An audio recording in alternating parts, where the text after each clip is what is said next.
In this video, I'll show you how to make your laptop like new again. First, click on the Start menu at the bottom left corner, and then click on the gear icon to open Settings.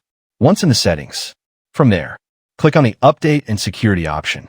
Then on the left side, click on the Recovery. Under Reset this PC, click on the Get Started. Now you'll see two options: Keep My Files or Remove Everything. Keep My Files will save your photos and documents, but remove apps and settings, while Remove Everything wipes your laptop completely. So, I'm choosing Keep My Files. Next, choose how you want to reinstall Windows, cloud download, or local reinstall. Local is usually quicker, so I'm choosing local. And then, click on the Next. Finally, hit Reset, and your laptop will return to its original state, just like when you first bought it. And that's it. If this video helped you, don't forget to leave a like and subscribe to our channel for more helpful tutorials. Thanks for watching.